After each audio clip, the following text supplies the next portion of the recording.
আমার প্রিয় ছাত্রছাত্রীদের ছোটদের পাঠশালার আরও একটি নতুন ক্লাসে স্বাগত জানাই। কেমন আছো তোমরা সবাই? আশা করছি তোমরা সবাই অনেক ভালো আছো, সুস্থ আছো। আজকের ক্লাসে আমরা দ্বিতীয় শ্রেণীর তৃতীয় পর্বের 199 পৃষ্ঠার বাংলা গল্প পড়ব এবং সেই গল্প থেকে যে প্রশ্ন উত্তরগুলো বলা হয়েছে সেই উত্তরগুলো কিন্তু আমি তোমাদেরকে করে দেখাবো।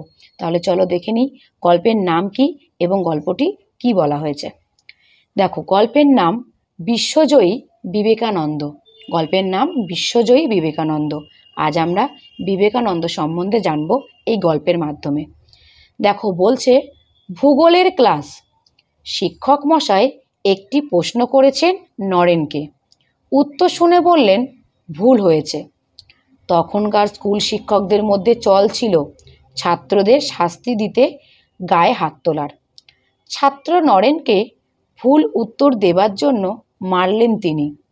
মার খেয়েও নরেন বারবার বলতে লাগলো, আমার ভুল হয়নি, আমি ঠিকই বলেছি। এতে মাস্টারমশাই আরও চটে গিয়ে তাকে হাত পাততে বললেন। নরেন জল ভরা চোখে হাত বাড়িয়ে দিল। বারবার বলতে লাগলো, আমার ভুল হয়নি। মাস্টারমশাই সপাসপ কয়েক ঘা বেত বসিয়ে দিলেন নরেনের হাতে। নরেন বেত খেয়ে চুপটি করে বেঞ্চে বসে রইল। বাড়ি ফিরে এসে কাঁদতে কাঁদতে নরেন তার মাকে সব কথা জানালো। মা তাকে সান্ত্বনা দিয়ে বললেন, বাছা, যদি তোর ভুল না থাকে তবে কিছুতেই কিছু আসে যায় না। ফল যাই হোক না কেন, সব সময়ে যা সত্য বলে মনে করবি তা করে যাবি। অনেক সময় হয়তো এর জন্য অন্যায় ফল সহ্য করতে হবে, তবু সত্যকে কখনো ছাড়িস না। মজার কথা হলো, পরদিন মাস্টারমশাই ভূগোলের বই খুলে দেখেন তারই ভুল হয়েছিল। তিনি নরেনকে ডেকে দুঃখ প্রকাশ করলেন। তারপর থেকে কোনো দিন তিনি নরেনকে অবজ্ঞা করেননি।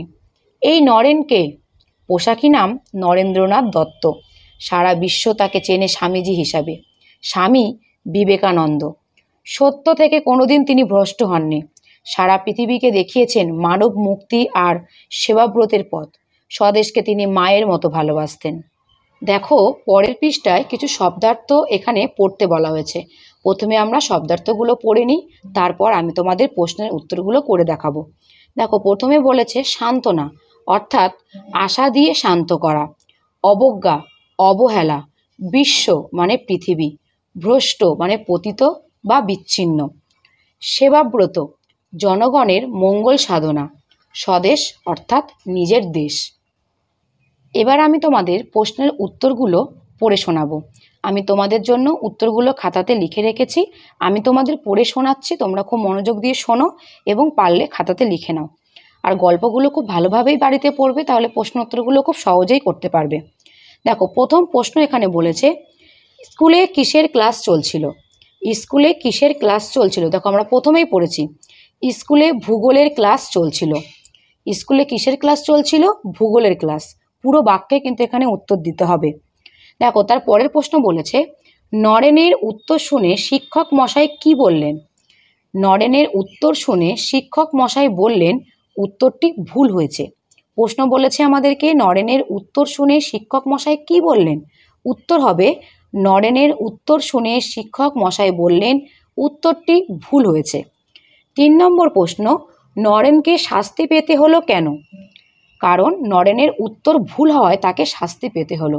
শিক্ষক মশাই তাকে শাস্তি দিয়েছিল কারণ শিক্ষক মশাই ভেবেছিল সে উত্তর ভুল দিয়েছে। আমরা গল্পে পড়েছি, তাই কিন্তু নরেনকে শাস্তি পেতে হয়েছিল। দেখো, 4 নম্বরে বলেছে নরেনের মা নরেনকে কি বললেন।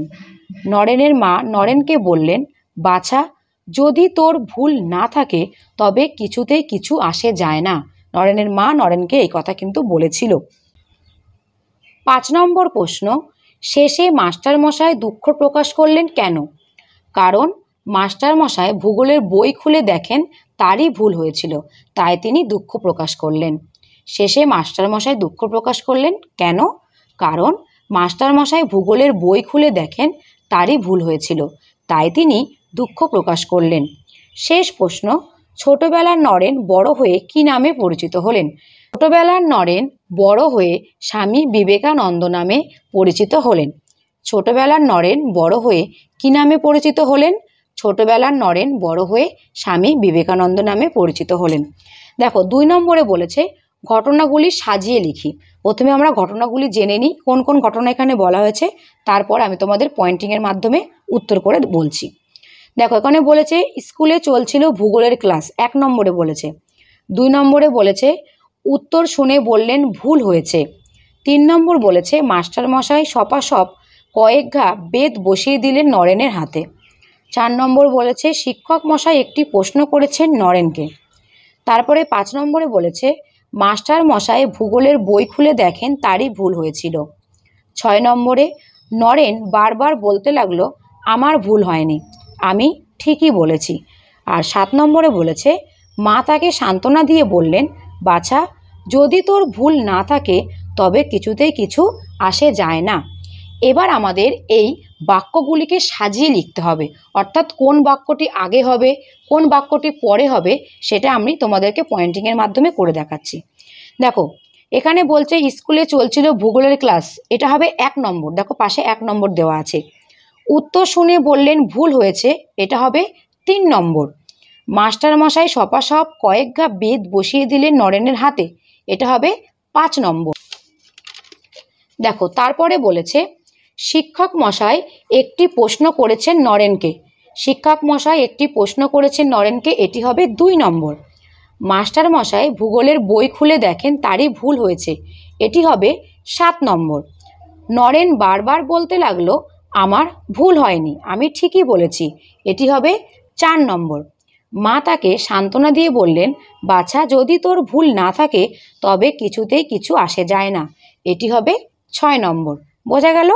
দেখো 3 নম্বরে বলেছে বাক্য রচনা করি, অর্থাৎ যে শব্দগুলো দেওয়া থাকবে এই শব্দগুলো দিয়ে আমাদের একটি যথাযথ বাক্য তৈরি করতে হবে, অর্থপূর্ণ। আমি তোমাদেরকে করে দেখাচ্ছি, তোমরা চাইলে নিজেরাও কিন্তু এই বাক্য রচনাগুলো করতে পারো। দেখো প্রথমেই বলেছে প্রশ্ন দিয়ে আমাদের বাক্য রচনা করতে হবে। আমার পরীক্ষার প্রশ্নগুলো খুব সহজ ছিল। বাক্য রচনাটি কি বলা হয়েছে? আমার পরীক্ষার প্রশ্নগুলো খুব সহজ ছিল। তোমরা নিজেরাও করতে পারো প্রশ্ন দিয়ে, আমার বোন আমাকে শুধু প্রশ্ন করে। কিংবা রবীন্দ্রনাথ ঠাকুরের লেখা প্রশ্ন কবিতা, যা খুশি তোমরা একটা বাক্য কিন্তু তোমরা লিখতেই পারো। তারপরে দেখো সত্য, সর্বদা সত্য কথা বলা দরকার। সত্য, সর্বদা সত্য কথা বলা দরকার। তারপরে আছে মজা, বৃষ্টি হলে আমার খুব মজা হয়। বৃষ্টি হলে আমার খুব মজা হয়। বই, গল্পের বই পড়তে আমার ভালো লাগে। বই, গল্পের বই পড়তে আমার ভালো লাগে। পৃথিবী, পৃথিবী সূর্যের চারিদিকে ঘোরে। তাহলে বন্ধুরা আজ আমরা এই গল্পের মাধ্যমে স্বামী বিবেকানন্দের ছোটবেলার একটি কাহিনী জানলাম। স্বামী বিবেকানন্দকে নিশ্চয়ই তোমরা অনেকেই চেনো বা তোমরা জেনে থাকবে। স্বামী বিবেকানন্দ কিন্তু একজন মহৎ পুরুষ ছিলেন, তিনি আমাদের দেশকে খুবই ভালোবাসতেন। আজ আমরা তার সম্বন্ধেই জানলাম। তোমাদের ক্লাসটি কেমন লাগলো সেটা কিন্তু অবশ্যই কমেন্টে জানিও। ভিডিওটি ভালো লাগলে বন্ধুদের কাছে শেয়ার করতে ভুলো না এবং তার সাথে লাইক করো।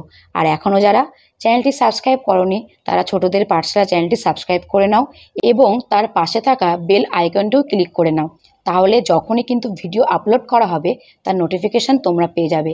আর এছাড়া তোমরা কেমন ভিডিও চাইছো, তোমরা কোন কোন ক্লাসের ভিডিও চাইছো সেটাও কিন্তু আমাকে কমেন্ট করে জানাতে পারো। তাহলে আজকের ক্লাসটি এখানেই শেষ হচ্ছে। ভালো থেকো, সুস্থ থেকো, ছোটদের পাঠশালা চ্যানেলের পাশে থেকো।